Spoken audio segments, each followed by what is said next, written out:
시작할 때의 그 고민은 무엇이었습니까? 왜 의인이 고난받습니까?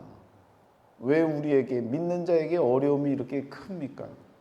왜 저는 열심히 살아도 하나님은 나를 힘든 남들이 겪지 못하는 어려움 가운데 거하게 만드십니까? 그 이유가 도대체 무엇입니까? 라고 하는 물음으로 각자의 삶의 터전에서 갖고 있는 물음들이 있습니다. 모두가 다 다른 물음들이지만 그 모든 물음들을 묶어놓으면요 동일합니다. 왜 하나님의 사람들이 어려움을 겪어야 합니까? 왜 하나님을 믿는 사람들을 하나님이 지켜주시지 않습니까? 왜 교회에 나오고 싶은데 왜 이렇게 몸을 힘들게 하고 어렵게 만드십니까? 왜 환경을 어렵게 만들고 힘든 상황 가운데 놓이게 하고 고민에 빠지게 만드십니까? 왜 자녀의 문제를 주셨고 왜 부모의 문제를 자꾸 어렵게 만들게 하시고 왜 돈의 문제에 휘둘리게 만드시고 이런저런 여러 가지 가정의 문제를 주셨습니까? 여러분 모든 문제들을 다 저와 여러분들이 안고 다른 상황인 것 같으나 동일한 문제를 갖고 하나님 앞에 부르짖고 간구합니다. 그 답을 여러분과 제가 고난을 통해서 무슨 답을 얻어야 될지 욥기서는 그것을 정확하게 말씀해 주고 있다는 사실입니다. 욥과 세 친구들이 함께 땅의 상태에서 열심히 서로 이야기를 나누고 함께 그 땅이라고 하는 그 개념 혼돈스럽고 공허하고 흑암 중에 있는 여러 가지로 정리가 되어질 수 없는 그러한 상태에서 나누는 이야기, 그러면서 그 가운데에서 함께 오고 간 얘기는 뭡니까? 죄를 졌으니까 시험을 받는 거야. 잘못을 했으니까 재앙을 받는 거야.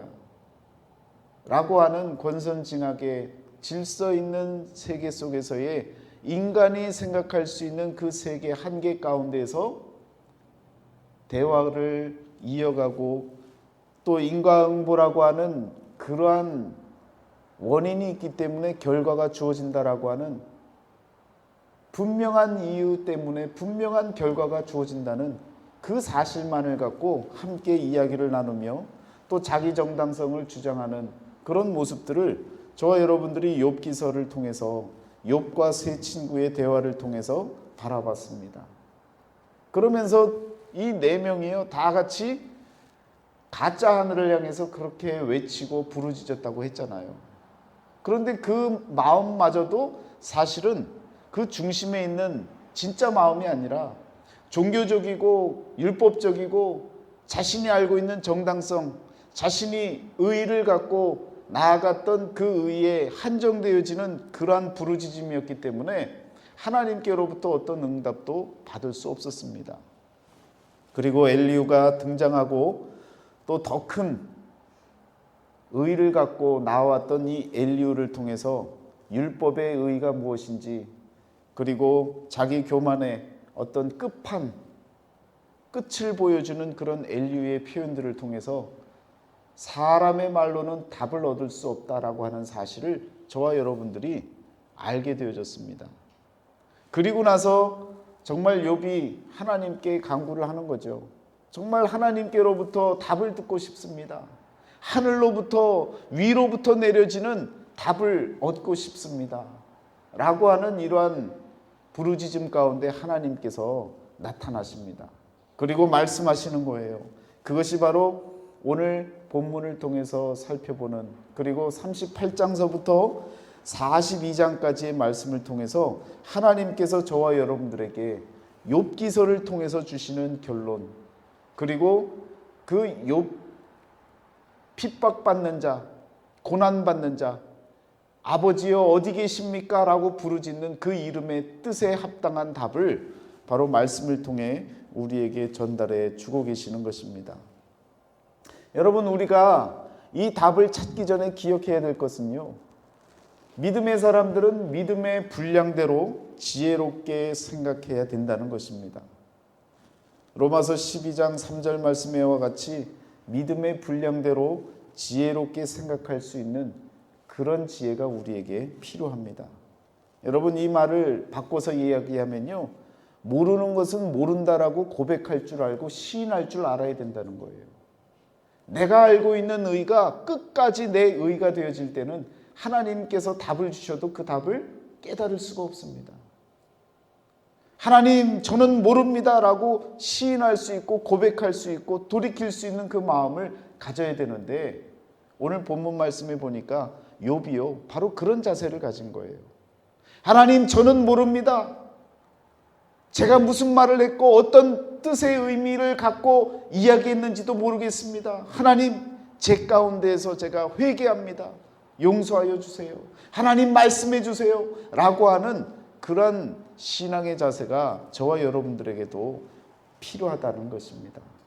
그러한 자세가 되어질 때에 하나님께서 우리에게 답해 주시는 그 답이 어떤 답인지, 어떤 의미인지를 저와 여러분들이 깨달아 알아갈 수 있는 것입니다. 여호와께서는 사람의 생각이 허무함을 아시느니라. 시편 94편 11절에 이와 같이 말씀하고 있습니다. 또 이사야서 55장 8절에서는요, 이는 내 생각과 너희 생각이 다르며 내 길은 너희의 길과 다르니라. 하나님의 생각과 우리 인간의 생각이 다르기 때문에 내 생각으로 하나님 것을 깨달으려면 안 된다는 거예요.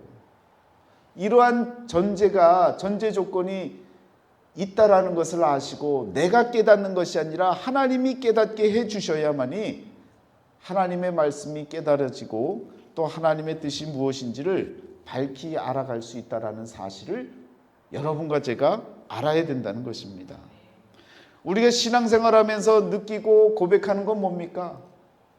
우리의 길이 더 나아지기를 바라고, 우리의 길이 더 평탄해지기를 원하고, 우리의 길이 더 행복해지기를 원하고, 더 좋은 모습의 길, 화려한 길, 하나님이 보호하시고 인도하시는 널따란 길을, 안전한 길을 원하는데 하나님의 생각은 우리의 생각과 다르다는 거예요. 그래서 저와 여러분들에게 말씀을 통해 허락해 주시는 길은 생명의 길, 진리의 길, 협착하고 좁은 길, 십자가의 그 길을 우리들에게 소개시켜주고 있다는 말씀입니다. 그래서 우리는요, 스스로 지혜롭다라고 말할 수가 없는 것입니다. 엘리후가 그랬잖아요. 스스로 지혜롭다고 생각하는 모든 자를 하나님이 무시하신다.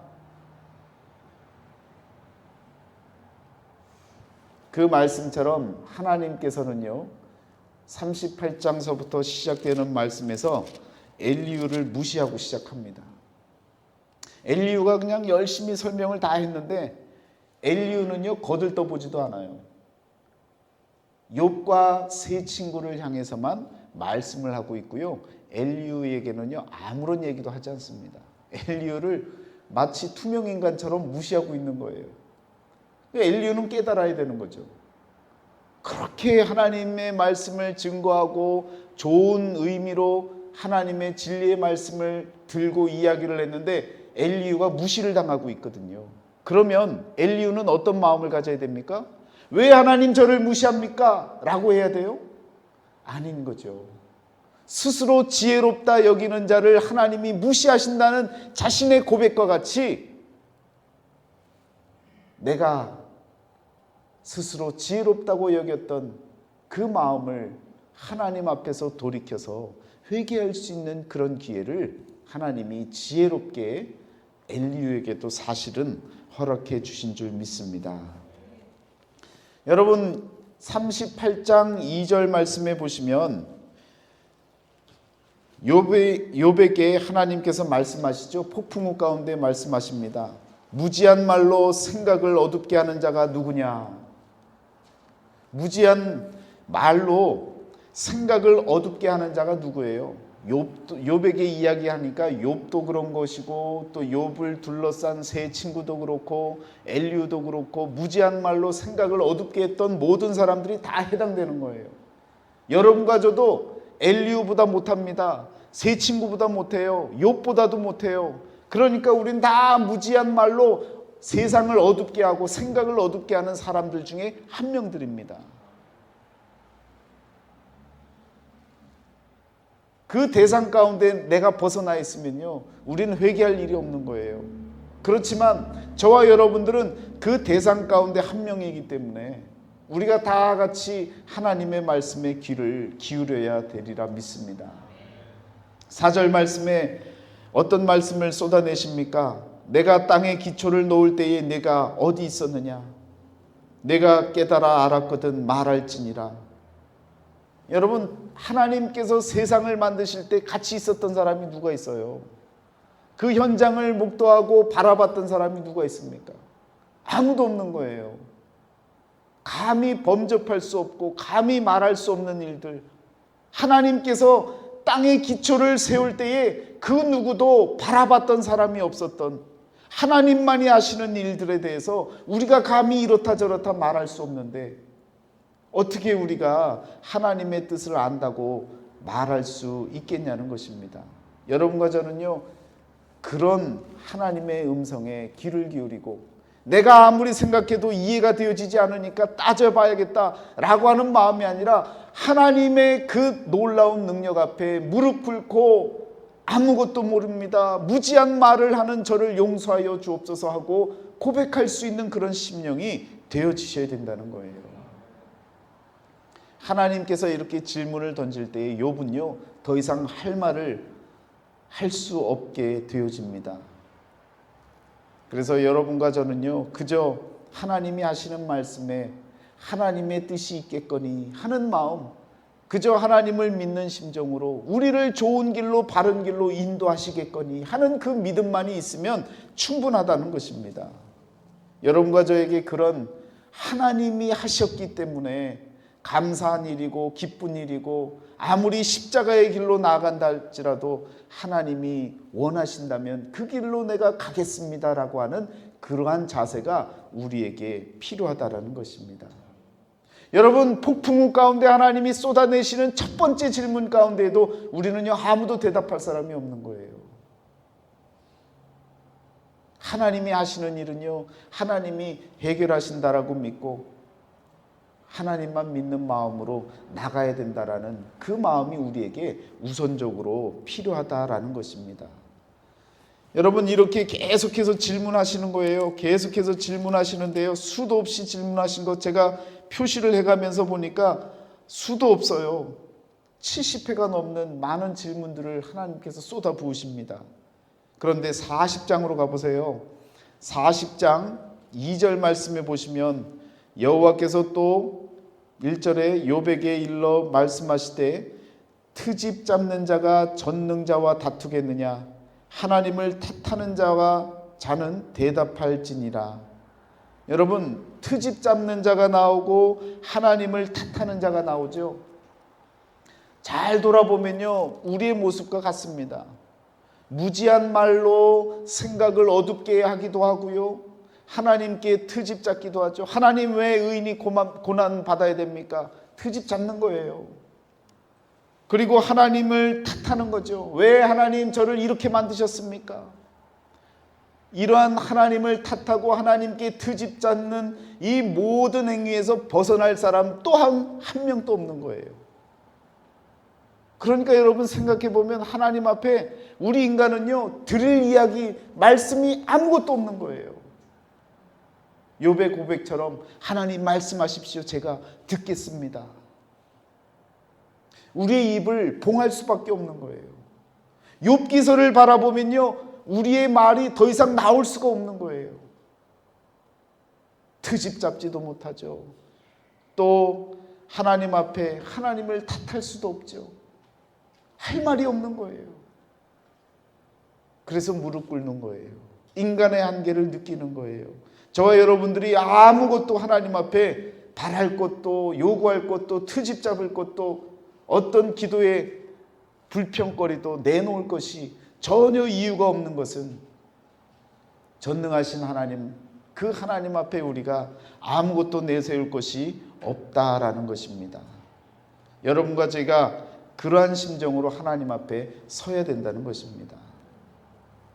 그러면서요, 4절에 보면요, 이렇게 나오죠. 보소서, 나는 비쳐 나오니 무엇이라 주께 대답하리이까? 손으로 내 입을 가릴 뿐이로소이다. 내가 한 번 말하여 싸운즉 다시는 더 대답하지 아니하겠나이다.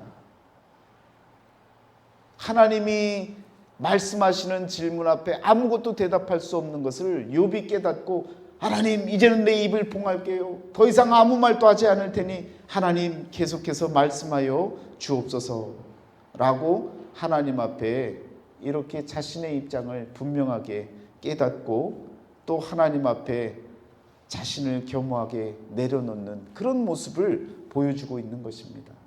오늘 우리들이 배워야 할 자세는 바로 욥이 하나님 앞에 무릎 꿇고 자기 의를 완전히, 자기 정당성을 완전히 깨뜨려 버리고 아무것도 가진 것이 없는 빈손의 기도를 하나님께 올려드리는 이 자세를 저와 여러분들이 배워야 된다는 것입니다.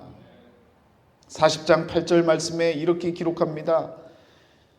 내가 내 공의를 부인하려느냐, 내 의를 세우려고 나를 악하다 하겠느냐. 하나님께서 공의를 세우신다고 했잖아요. 공의를 보여주시려고 하는데 이 공의를 부인하겠느냐는 거예요. 그 공의가 무엇입니까? 너희들이 말하는 율법적인 의가 아니라 로마서에서 이야기하는 것과 같이 율법 외에 나타난 한 의, 하나님의 의, 그 의가 하나님의 공의인데 그 의를 악하다고 말하겠느냐는 거예요. 그 의가 무엇이었습니까? 바로 예수 그리스도십니다. 하나님의 의에 대해서 저와 여러분들이 무엇이라고 말할 수가 있겠습니까? 자, 이렇게 이야기하면서 악하다 말할 수 있겠느냐 하면서 악의 실체를, 사람들이 경험했던 그 악의 실체의 모양들을 하나님이 비유적으로 말씀을 하시죠. 그러면서 40장 15절에 베헤못이라고 하는 것을 주역에서는 뭐라고 합니까? 하마라고도 이야기를 하고요. 또 41장 1절에 나오는 리워야단 같은 경우는 악어라고도 표현을 하고 또 다른 성경에서는 뱀이라고도 표현을 합니다. 그리고 파충류라고도 얘기하고요. 또 더 나아가서는 용이라고도 얘기하고요. 나중에 시편 중반부에 이 리워야단이 또 나옵니다. 이사야서에서도 또 나와요. 그때 언급하고 같이 말씀을 나누겠지만 오늘 이 가운데 욥기서에 나오는 이 리워야단이라고 하는 이 표현은요, 하나의 비유입니다. 악을 감당치 못할 인간, 악 앞에서 져야만 되는 그 인간, 그 실체를 알지도 못하면서 악에 대해서 말할 수 없는 그 인간, 그래서 더 이상 너희는 할 말이 없는 존재들이다. 내가 그 존재를 어떻게 할지 나중에 보여주겠다라고 하는 의미에서의 리워야단의 이야기를 이야기하고 있는 것입니다. 그래서요, 이것이 올라가면 어디까지 올라가느냐? 뱀의 그 실체가 어디까지 올라가요? 창세기까지. 모든 기원은 다 창세기에서 나옵니다. 그래서 창세기 3장 1절에 간교한 뱀이 나오죠. 이사야서에서는 꼬불꼬불한 뱀으로 이 리워야단을 이야기를 합니다. 결국은요, 사단의 실체를 말해주고 있는 거예요. 내가 세우는 공의가 너희의 의로 인하여 악하다고 말할 수 있느냐? 라고 하는 이야기, 이 말씀을 통해서 하나님께서는요, 저와 여러분들에게 하나님의 의, 예수 그리스도를 보여주시겠다라고 하는 말씀을 비유적으로 말씀해주고 계시는 것입니다. 그러면서 42장 이후로 넘어가면 이제 결과적으로 하나님께서 주시고자 하는 말씀이 나오고요. 42장 3절 무지한 말로 이치를 가리는 자가 누구니까? 나는 깨닫지도 못한 일을 말하였고 스스로 알 수도 없고 헤아리기도 어려운 일을 말하였나이다. 욥이 지금까지 말해왔던 모든 말들이 이런 말들이었다는 거예요. 나는 알지도 못하는 얘기, 악에 대한 이야기를 했고 의에 대한 얘기, 하나님의 의가 아닌 사람의 의에 대한 이야기만 해왔는데 도무지 저는 아무것도 모르고 이야기했던 저를 용서하여 주옵소서. 이러한 회개의 말씀을 하나님께 올려드리고 있는 거예요. 그러면서 5절 6절에 이렇게 이야기를 하죠. 내가 주께 대하여 귀로 듣기만 하였사오나 이제는 눈으로 주를 배움나이다. 그러므로 내가 스스로 거두어드리고 티끌과 재 가운데에서 회개하나이다. 여러분, 회개는 드디어 이렇게 시작되어지는 거예요. 위로부터 내려지는 하나님의 말씀을 통해, 하나님의 은혜를 통해 내가 아무것도 아닌 것이고, 내가 말할 것도 없고, 내가 하나님을 탓할 것도 없고, 내가 하나님을 핑계 삼을 것도 없고, 하나님과 논쟁할 것도 없고, 하나님 앞에 원망할 것도 불평할 것도 없는 미천한 존재인 것을 깨달으면 그때야 비로소 하나님 앞에 진정한 회개가 일어나는 것입니다. 그리고 나면 하나님이 트집 잡는 자, 하나님을 탓하는 자, 무지한 말로 생각을 어둡게 했던 자, 우리 모두에게 밝은 빛을 허락하시고 새 빛을 통해서 깨달을 수 있는 하나님의 의를 오늘 우리에게 말씀해 줄 수 있는 것입니다. 자, 그러면서 여러분, 회개가 끝나고 나서 결론, 7절부터 말씀의 결론이 나오죠. 왜 이것이 결론인지를 아셔야지요. 읽어도 이것이 왜 결론이 나는지를 여러분과 제가 알아야 되는 것입니다. 여호와께서 욥에게 이 말씀을 하신 후에 여호와께서 대만 사람 엘리바스에게 이르시되 내가 너와 내 두 친구에게 노하노니 이는 너희가 나를 가리켜 말한 것이 내 종 욥의 말 같이 옳지 못함이니라. 지금까지 함께 떠들어댔던 모든 이야기가 어떻다는 거예요? 옳지 못하다는 거예요. 잘못됐다는 거예요. 두 명은 지금, 그 나머지 세 명은 회개를 안 했잖아요. 그런데 욥은 지금 어떻게 했어요? 하나님께 회개를 올려드렸잖아요. 그러니까 나머지는 누가 회개해야 되는 거예요? 나머지 세 친구가 회개를 해야 되는 거죠. 그런데 보세요. 회개하는 방법을 하나님이 알려주십니다. 그런즉 너희는 수소 일곱과 순양 7을 가지고 내 종 욥에게 가서 너희를 위하여 번제를 드리라. 내 종 욥이 너희를 위하여 기도할 것인즉 내가 그를 기쁘게 받으리니 너희가 우매한 만큼 너희에게 갚지 아니하리라. 이는 너희가 나를 가리켜 말한 것이 내 종 욥의 말같이 옳지 못함이라.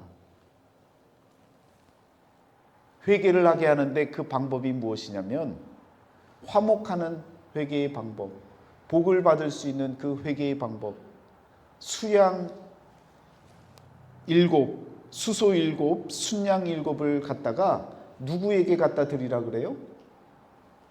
하나님께서 하나님께 바치라 그래요? 아니면 욥에게 바치라 그래요? 욥에게 갖다 주라는 거예요. 여러분 생각에 누가 받아야 되는 거예요? 하나님이 받으셔야 되는 거잖아요. 그런데 누구에게 갖다 주래요? 욥에게 갖다 주래요.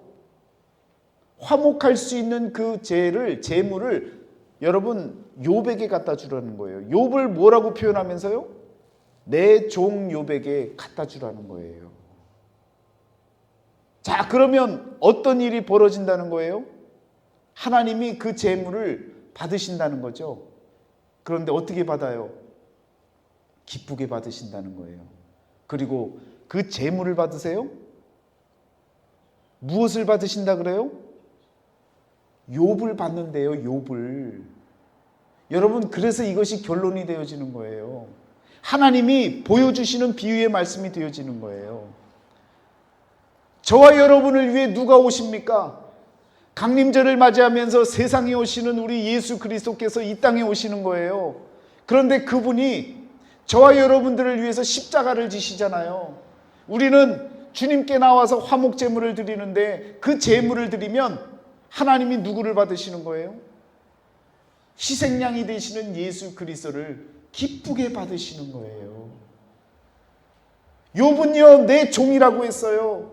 그런데 그 내 종이라고 하는 의미가 신약에 와서는요, 똑같이 내 종이라고 하는 새로운 종의 모습, 예수 그리스도의 모습을 우리들에게 보여주고 계시는 거예요. 욥의 이름은 핍박받는 자 아닙니까? 예수님은요, 고난받는 자 아니십니까? 아버지여, 이 잔을 내게서 옮겨 주옵소서. 아버지를 찾았던 자 아닙니까? 욥의 이름이 무엇이라고요? 아버지요 어디 계시나이까?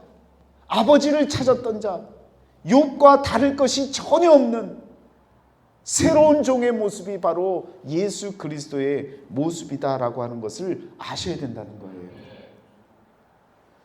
여러분, 이것이 내 종 욥이라고 하는 표현을 갖는, 그리고 신약에 와서 내 종, 고난받는 종, 십자가의 길을 묵묵히 걸어갔던 내 종, 종으로 인간의 탈을 쓰시고 이 땅에 오셨던 하나님의 귀한 종의 형체를 빌려왔던 빌립보서 2장 5절에서 11절에서 말하는 하나님이셨던 그분이 종의 형체를 갖고 오셨던 그 새로운 종 예수 그리스도가 바로 욥의 모습을 통해서 드러나고 있다라는 것입니다. 여러분, 그래서 욥기서를 보면서 결론적으로는요, 하나님께서 지금 예수 그리스도의 모습을 보여주고 계시는 것이라는 거예요. 까닭 없이 인간의 모습으로 오셔서 까닭 없이 고난을 받으시고 십자가까지 지셨던 그 예수를, 그 하나님의 의, 율법에 나타난 하나님의 한 그 의를, 예수 그리스도를 드러내시기 위해서 지금 우리 욥기서를 통해서 하나님은요 모든 입을 봉하게 만드시고 그 의만을 저와 여러분에게 나타내 보여주시는 것입니다. 여러분, 이 정도 됐으면 욥기서를 통해 누가 깨달아져야 되는 거예요? 하나님의 한 의, 예수 그리스도만이 드러나야 되는 겁니다. 성경 가운데요, 이 욥기서만이 몇 장으로 끝납니까? 42장으로 끝나요. 그런데 성경에서요 여러 가지 힌트를 줍니다. 42라고 하는 이 숫자를 통해서 그리스도의 역사를 드러내줘요. 어디서 42라고 하는 숫자가 있었습니까? 14대 그리스도까지가 몇 대예요? 마태복음 1장에서부터 17절까지 14대 합치니까 누가 오시는 거예요? 그리스도가 오시는 거예요. 하나님의 역사가 일어나는 거예요. 기다리다 40이라고 하는 수를 넘어서 기다리다 보면 누가 나타나는 거예요? 그리스도께서 나타나시는 거예요. 여러분, 그래서 끝까지 인내해야 되는 거예요. 구약에서는요, 이스라엘 백성들이 광야 생활을 통해서 하나님의 성막을 짓잖아요. 진을 치기를 몇 번을 졌습니까? 42번을 졌다고요. 42번의 진을 치면서 가나안 땅에 들어가게 되어집니다. 이것을 여러분 그냥 우연이라고 생각하면 안 돼요. 42라고 하는 숫자는요, 다른 성경 말씀은 다 뭐 7장에도 끝나고 50장에도 끝나고 긴 거는 뭐 150장까지도 쓰고 그랬지만, 여러분 42장으로 끝나는 것은요 욥기서밖에 없습니다. 더 나아가 보면요, 예수님께서 공생의 기간 동안 이 세상에 머물렀던 그 기간이 얼마나 됩니까? 3년 6개월이에요. 3년 6개월을요 달수로 계산하면 42달입니다. 42라고 하는 수가 나오는 거예요. 다니엘서에서 한 일회가 남았다 그랬잖아요. 그 한 일회 가운데 3년 6개월은 이미 이루어졌습니다. 오늘 저와 여러분들에게 남아있는 3년 6개월, 여러분과 제가 그리스도가 나타날 그때까지 기다려야 될 그 기간은요 42라고 하는 수가 남아있는 것입니다. 이것을 우연이라고 말하기에는 너무나 많은 흔적들이 성경에 담겨져 있는 거예요.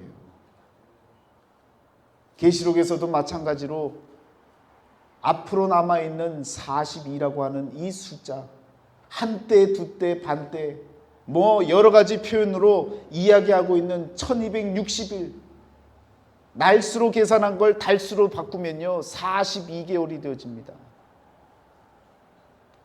여러 가지 표현을 통해서 그리스도의 역사가 일어나는 이 표현 42라고 하는 이 표현은요, 그리스도를 드러내기 위한 숫자라는 거예요.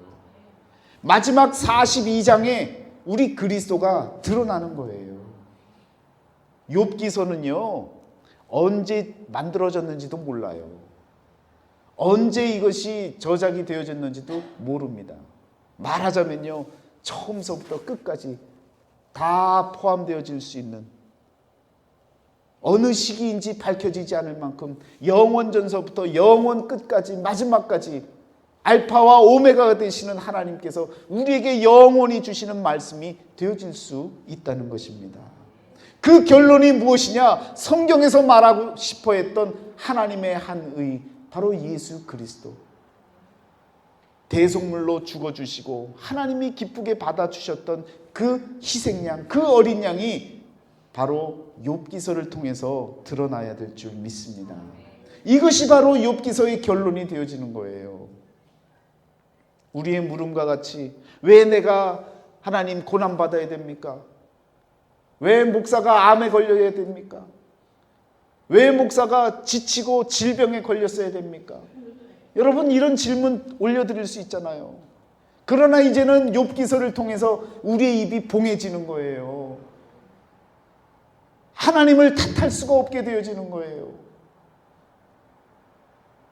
하나님을 원망할 수가 없는 거예요.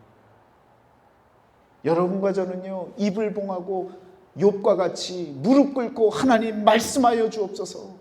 하나님, 지금까지는 말씀을 듣고 지금까지는 내가 귀로 들었사오나 이제는 눈으로 하나님 확인하였습니다. 십자가를 확인할 수 있는 그런 믿음이 저와 여러분의 믿음이 되어지셔야 될 줄 믿습니다. 욥은요, 드디어 땅의 상태에 머물러 있지 아니하고 하늘의 상태로 나아가는 그런 은혜를 경험하게 되어지는 겁니다. 우리 주님이 하늘로 나아가시는 그런 모습이 결국은 하늘 보좌에 오른 모습이시고, 또 하늘에서 다시금 저와 여러분들을 찾아오시겠다고 한 그 약속을 저와 여러분들에게 허락하셨잖아요. 욥기서는요, 바로 십자가를 통해 고난 가운데 하늘까지 다다를 그 그리스도를 여러분과 저에게 눈으로 바라볼 수 있는 말씀을 통해 허락해 주신 복된 말씀인 줄 믿습니다. 이것이 깨달아지고 나면 갑절의 은혜가 여러분과 저의 가정 가운데 주어지는 줄 믿습니다. 하나님은요, 과거의 것을 그렇게 기억하지 않게 만드실 겁니다. 나중에요, 우리가 천국 가면요, 고통도 없고 아픔도 없고 더 이상 시련도 없고 불평도 없는 그러한 아주 온전한 곳에 나아가게 만들면요, 하나님은요, 더 이상 우리에게 과거의 것을 기억하지 않게 만드실 거예요. 욥에게도 마찬가지입니다. 과거에 있었던 모든 아픔들이 다 지워지고 하나님이 주시는 갑절의 은혜로 마지막 부분에는 욥에게 7의 아들과 3명의 딸을 허락해 주시잖아요. 그런데 더 놀라운 사실은 딸의 이름들을 알려주고 있다는 거죠. 그 딸의 이름들이 여미마, 낮이라고 하는 의미의 여미마, 그리고 그시야라고 하는 기쁨의 의미의 딸의 이름, 게렌하북이라고 하는 아름다움이라고 하는 의미의 딸의 이름을 우리들에게 알려주고 있는 거예요. 여러분, 회복이 되어지고 그리고 갑절의 은혜가 주어지고 그러면 저와 여러분들은요, 낮을 경험하는 거예요. 성경은요, 우리들의 영혼의 상태를 밤으로 표현합니다. 그렇지만요, 우리 주님이 만나주시고 정말 하늘의 빛이 되어지시는, 샛별이 되어지시는 우리 주님이 빛으로 찾아오시면요, 우리는요, 낮 가운데 거하는 거예요. 낮의 자녀가 되어지는 거예요. 많은 말씀 가운데 낮에 거하는 자들아 라고 하는 표현들이 나오잖아요. 그것은요, 하늘을 만난 자들, 하늘을 경험한 자들, 은혜 가운데 거하는 자들에게 표현이 되어질 수 있는 말씀이라는 겁니다. 하나님을 만났는데 슬픕니까? 기쁜 거예요. 기쁨의 소식, 복음 아닙니까? 복음을 경험한 자들은 기쁨을 누리고 사는 거예요. 게레나북이라고 하는 이 아름다움, 간단히 말씀드리면 그겁니다. 아름다울 밑자를 생각해 보세요. 밑자를 어떻게 씁니까? 양양자가 들어가죠. 그리고 아래는요, 클때자가 들어가죠. 클때자가 어떤 의미라고 그랬습니까? 대자가 원래 무슨 모양이라고 그랬어요? 사람 모양이라고 그랬죠. 사람 모양의 하늘이 닿으면 하늘 천자라 그랬잖아요. 그런데 사람 모양의 우리 양양, 희생양이 되시는 예수님을 뜻하는 이 양이 함께하면요, 아름다움이 되는 거예요. 함께 연합한 모습이 아름다운 모습이 되는 것이고, 연합한 자의 모습, 동거하는 자의 모습이 되면 아름다운 자의 모습이 되는 거예요. 여러분, 이때가 언제냐? 바로 주의 은혜의 해입니다.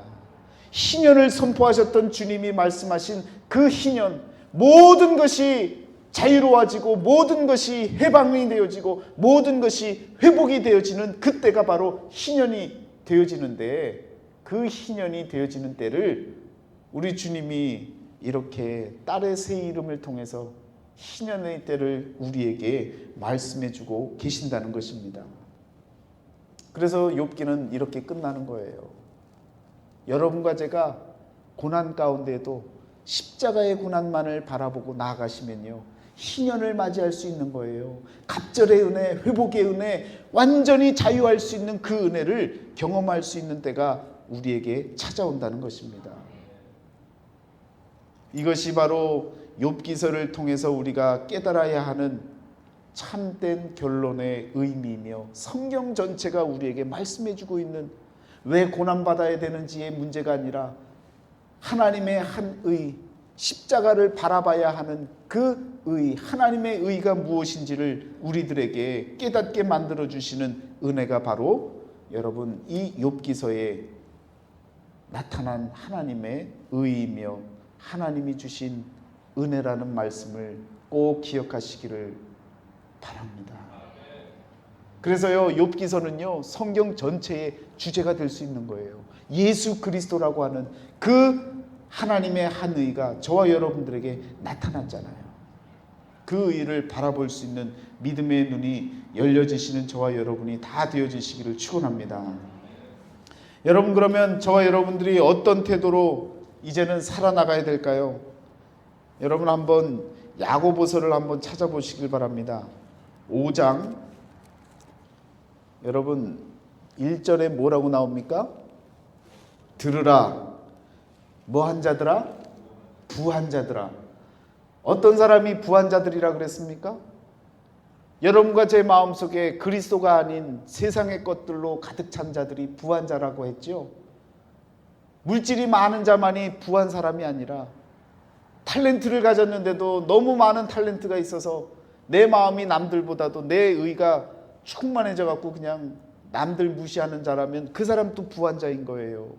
물질의 문제를 넘어서서 내 마음속에 주님이 아닌 것으로 가득 차 있는 사람, 그런 사람들은 다 부한 자가 되어지는 거예요.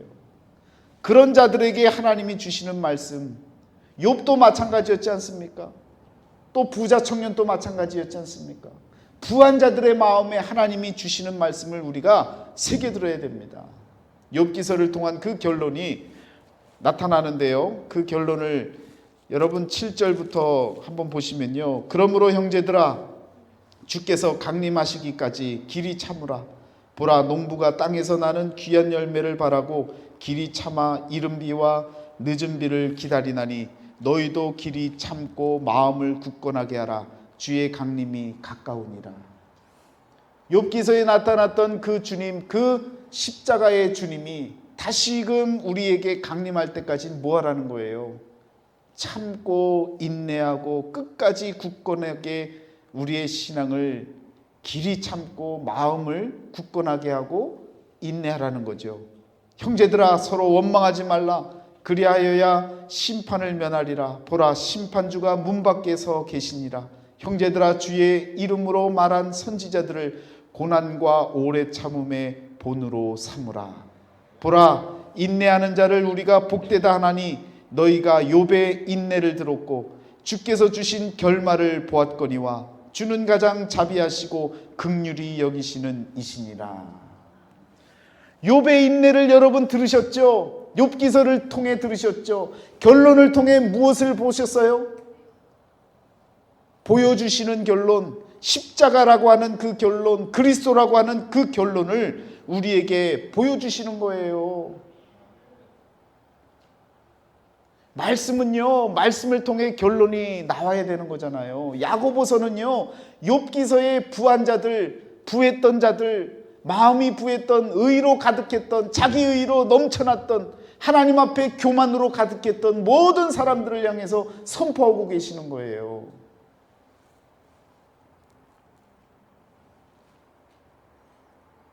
자, 더불어서 13절로 가십니다. 너희 중에 고난당하는 자가 있느냐? 우리가 고난당해서 하나님께 원망하고 하나님께 불평하고 무지한 말로 생각을 어둡게 하고 트집을 잡기도 했고 하나님을 탓하기도 했지 않습니까? 그런데 너희 중에 고난당하는 자가 있지 않느냐? 그는 무엇하랍니까? 기도할 것이요 즐거워하는 자가 있느냐? 그는 찬송할지니라.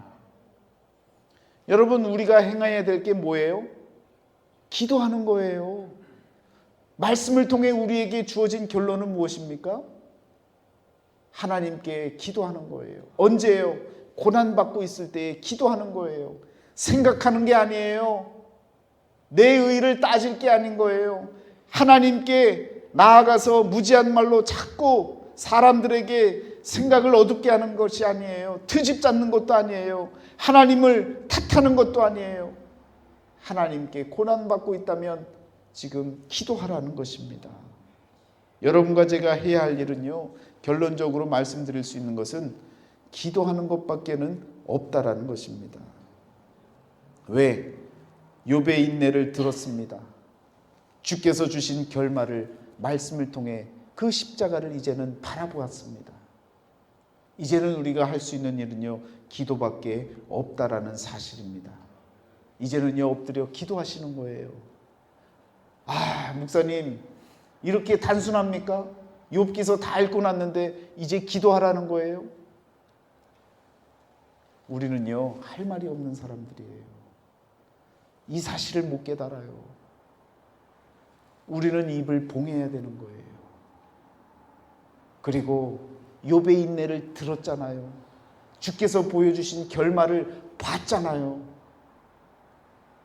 그 십자가의 의를 이제는 바라보고 이제는 우리가 해야 할 수 있는 유일한 한 가지는 바로 기도하는 것밖에 없다는 것을 깨닫는 저와 여러분들이 되시기를 축원합니다. 이제는요, 더 이상 물을 것도 없습니다. 목사님, 욥기를 통해 뭘 해야 되는 겁니까? 뭘 깨달아야 됩니까? 이제는 제가 드릴 말씀이 없는 거예요. 이제는 내가 고난받고 있다라고 여겨진다면 하나님께 기도하는 거예요. 기도하지 못했던 이유가 무엇입니까? 아직도 내 마음이 부해있기 때문에, 아직도 내 의가 남아있었기 때문에, 아직도 내 정당성이 하나님 앞에서 통할 것 같으니까, 아직도 내가 할 말이 있을 것 같으니까, 내 입이 봉해지지 않았었으니까. 그렇지만 이제는 달라지셔야 되는 겁니다. 이제는 하나님 앞에 겸손한 자의 모습, 하늘을 깨닫고 하늘 차원으로 나간 자의 모습으로 이제는 우리는요, 무릎 꿇고 기도할 것밖에 없는 거예요. 나를 위해서, 주의 강림이 다시 이루어질 그때를 향해서 기도하는 마음, 우리 가정을 위해서, 구원받지 못한 자녀들을 위해서, 또 부모님들을 위해서, 내 형제들을 위해서 기도하는 마음으로 하나님 앞에 나아가는 그런 심령이 되어지라고, 강림 때까지 인내하고 기도하라고 말씀해서 이와 같이 우리에게 결론을 허락해 주시는 것입니다. 여러분, 마지막에 17절도 보세요. 17절도 엘리야는 우리와 성정이 같은 사람이로되 그가 비가 오지 않기를 간절히 기도한즉 3년 6개월 동안 땅에 비가 오지 아니하고, 여기서도 3년 6개월이라고 표현하잖아요. 의미가 있는 거예요. 개월수로 따지면 42개월입니다. 그리스도를 체험하고 성령을 체험할 수 있는 그때가 바로 42라고 하는 숫자라고요. 여러분 깨달으셔야 돼요. 그리고 났더니 비가 오는 것 아니에요. 하늘로부터 하나님의 은혜가 내리는 것 아닙니까? 다시 기도하니 하늘이 비를 주고 땅이 열매를 맺었느니라. 여러분과 제가 땅의 상태였고 혼돈의 상태였고 흑암의 상태였는데 하늘의 비가 내려지니까 여러분 그 땅도 은혜를 받고 어떻게 되는 거예요? 하늘의 비를 머금어야, 하늘의 양식을 머금고 살아야 땅도 결실을 맺게 되어지는 겁니다. 성경에서 말하는 땅은요 다른 게 아니라고요. 저와 여러분의 마음이라고요. 계라고 하는 이 마음, 그 마음은요 우리의 마음을 뜻하는 것입니다. 여러분의 마음에 결실이 맺혀져야 되는 거예요. 그러려면 하늘의 비가, 이른 비와 늦은 비가 촉촉히 내려지는 은혜가 있을 때에 우리의 마음에, 우리의 땅에 결실이 맺혀지는 겁니다. 그 결실을 저와 여러분들이 맺으라는 거예요. 그러려면요 다른 게 필요 없습니다. 꿇어 엎드려 하나님 앞에 진정한 회개를 통해 기도하는 거예요. 그럴 때에 하나님의 역사가 하늘로부터 내려지는, 그리고 하늘에 닿는 역사가 저와 여러분들에게 주어지는 은혜가 일어나는 줄 믿습니다. 기도하시겠습니다.